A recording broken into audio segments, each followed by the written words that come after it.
너 좋아하나 봐. 여러분, 앞의 영상을 보시고 마음속에 떠오르는 사람이 있지 않으신가요? 그 사람에게 고백을 한다고 상상해 보았을 때 여러분들은 어떤 감정이 느껴지시나요? 거절당하면 어떡하지? 친구로도 못 지내게 되는 건 싫은데와 같은 생각이 맴돌며 우리는 결국 불안을 느끼게 됩니다. 불안은 한마디로 마음이 편하지 않고 조마조마한 상태를 뜻합니다. 이 감정이 지속되며 지나치게 일상생활을 방해하게 되면 우리는 이를 불안장애로 분류하고 여러 영역에서 과도하게 적용이 되는 경우 이를 범불안장애로 분류하죠. 이처럼 불안이 너무 과해져 일상생활에 방해가 될 정도로 심각한 정도가 된다면 우리는 이를 치료의 시각으로 바라보고 다뤄야 합니다. 그러나 불안은 꼭 부정적인 시각으로만 바라봐야 할 감정은 아닙니다. 적당한 수준의 불안감이 있어야지만 최고의 퍼포먼스를 낼 수 있기 때문이죠. 흔히 예스 도드슨 법칙 역 U자 곡선에 따르면 각성이 너무 낮아도 퍼포먼스가 떨어지고 너무 높아도 무너지는 것을 알 수 있습니다. 결국 핵심은 불안을 없애는 게 아니라 최적의 구간으로 맞추는 것이 중요하다는 점을 알 수 있죠. 그렇다면 여러분들은 언제 불안을 가장 많이 느끼시나요? 발표, 시험, 면접, 첫 출근, 소개팅, 이별과 같은 상황에는 모두 공통점이 있습니다. 바로 평가받는 상황 그리고 실패했을 때의 기회비용이 큰 상황이라는 점입니다. 추가로 못하면 어떡하지? 나에 대한 기대치가 더 올라가면 어떡하지와 같은 심리적 요인으로 인한 압박이 결국 불안을 더욱 키우게 되는 것이죠.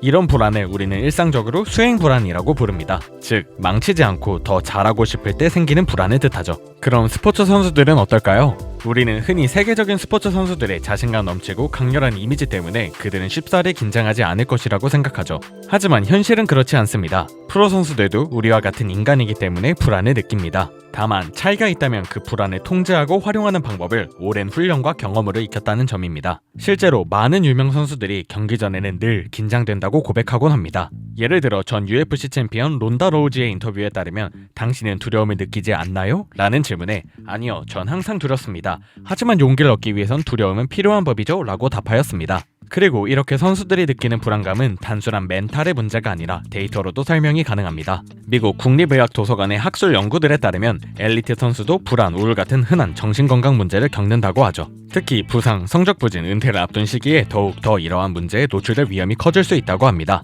또한 국제스포츠 심리학회에서도 선수 집단에서 범불안 장애 관련 수치가 임상 진단은 약 6%, 자가보고 증상은 14.6%까지 보고된다고 언급했습니다. 정리하자면 우리는 엘리트 선수들의 멘탈이 강할 것이라고 생각하지만 오히려 그들이 처한 특수한 환경과 상황들로 인해 더 많은 심리적 압박을 느끼고 있는 것을 알 수 있습니다. 그래서 우리들이 생각할 수 없는 불안을 더 자주, 더 크게 느끼게 되는 것이죠. 관중이 가득 찬 경기장에서 결승전을 앞둔 상황이라고 상상해 보았을 때 아마 우리는 공조차 제대로 던질 수 없을 것입니다. 결국 선수와 일반인의 차이는 이것입니다. 바로 불안의 유무가 아니라 그 불안을 얼마나 잘 받아들이고 조절해서 경기력으로 전환시키느냐입니다. 그럼 선수들은 어떻게 불안을 관리할까요? 선수들은 불안을 없애려 하지 않고 오히려 관리하고 통제 가능한 상태로 만드는 데 집중합니다. 그래서 경기장에서는 선수들 각자만의 방식이 자연스럽게 드러나게 되는 것이죠. 의외로 많은 선수들이 긴장될 때 껌을 씹습니다. 미국 국립의학도서관에 따르면 이질성이 높은 394명의 성인이 참여한 연구에서 껌 씹기가 불안 감소에 효과적임을 알 수 있었습니다.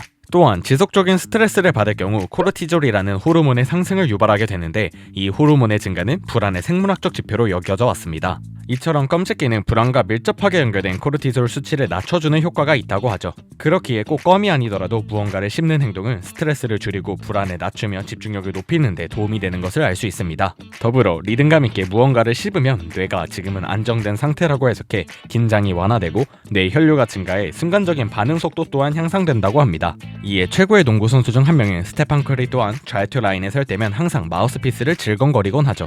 다음으로 많은 사람들은 긴장이 될 때 본인들만의 최애곡을 듣곤 합니다. 음악은 각성을 끌어올리기도 하고 과열된 긴장을 내려주기도 하죠. 실제로 경기 시작 전 음악이 심리 반응과 피로 관련 증상에 긍정적일 수 있다는 메타 분석 결과가 있습니다. 그래서 선수들은 도파민을 끌어올리는 플레이리스트, 또 어떤 선수는 심장 박동을 낮추는 플레이리스트를 만들어 듣곤 하죠. 이처럼 음악은 단순 감정의 온도 조절 장치 역할을 할 뿐 아니라 우리의 무의식 속에 있는 감각을 깨우는 데에도 중요한 역할을 합니다. 이를 전문용어로 음악 유발 자사전적 기억이라고 합니다. 이러한 현상은 맥락을종 기억의 연합학습을 통해 발생하며 특히 반복해서 들었던 음악은 훈련 당시의 감정상태, 집중감, 신체 감각까지도 함께 떠올리게 된다고 합니다. 심리학계에서는 맥락단소라고도 불리는 이런 효과 때문에 경기 전 많은 선수들이 루틴송을 고집해서 듣는 것을 알 수 있습니다. 루틴송뿐만 아니라 선수들은 최적의 컨디션을 유지하기 위해 특이하고도 다양한 루틴을 유지하고 있습니다. 우선 우리가 흔히 스포츠에서 생각하는 루틴은 프리 퍼포먼스 루틴으로 경기 직전 호흡, 시선, 동작, 생각을 순서화해서 집중과 각성을 조절하는 전략입니다. 이런 PPR을 진행하게 되면 우리의 뇌는 지금은 결과를 고민할 때가 아니라 절차를 실행할 때라고 생각하게 되어 특정 상황에서의 수행에 도움을 줄 수 있다고 합니다. 실제로 비치발리볼 선수들의 PPR 사용 여부에 따른 압박 상황에서의 수행력 향상을 연구해 보았을 때 여러 개의 루틴을 겹쳐 쓴다고 해서 성과는 좋아지지 않았습니다. 다만 선수에게 익숙하고 반복된 개인화된 루틴을 사용했을 경우 압박 상황에서의 수행력이 향상되었음을 알 수 있었죠. 그렇기에 최정상의 선수들은 그들의 멘탈을 믿기보다 반복해온 루틴을 믿습니다. 실제로 NBA의 슈퍼스타 중 한 명인 야니스 아테토쿤보는 경기 시작 정확히 22분 전 항상 아이스핫을 무릎에 바르는 루틴을 가지고 있습니다.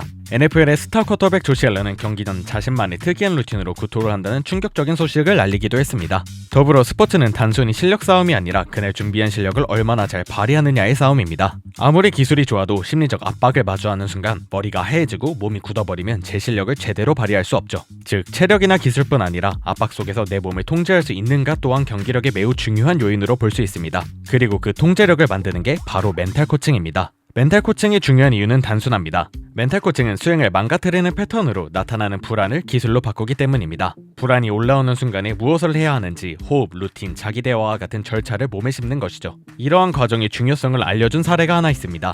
2010년 NBA 파이널 우승 직후 LA 레이커스의 론 아테스트가 인터뷰에서 가장 먼저 고맙다고 말한 사람이 누구였을까요? 감독도 동료도 아닌 바로 자신의 정신건강 전문가였습니다. 그는 우승 인터뷰에서 자신의 정신과 전문의에게 감사를 전하며 플레이오프 내내 너무 혼란스러웠는데 그분이 나를 많이 진정시켜줬다는 취지로 이야기했습니다.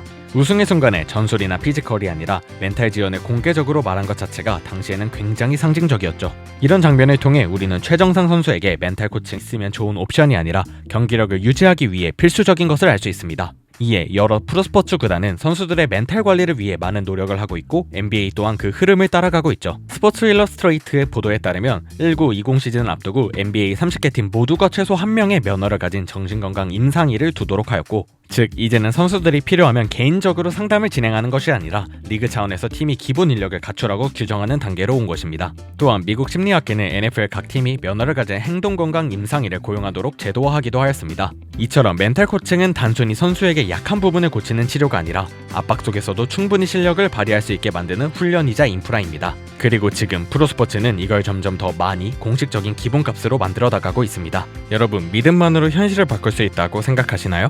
많은 사람들은 이러한 믿음을 정신력, 정신승리, 자기암시 정도로 생각합니다. 하지만 놀랍게도 실제 스포츠 심리학, 과학에서는 믿음이 신체 반응을 바꾼다라고 주장하고 있습니다. 이를 가장 잘 보여주는 개념 중 하나가 바로 플라시보 효과입니다. 플라시보 효과란 효과 없는 가짜 약이나 치료를 받았음에도 환자가 효과가 있을 것이라는 믿음과 기대로 인해 실제로 증상이 호전되는 현상을 뜻합니다. 중요한 건 이 효과가 통증 감소에서만 나타나는 게 아니라 근력, 지구력, 반응 속도 같은 수행 지표에서도 반복적으로 확인된다는 점입니다.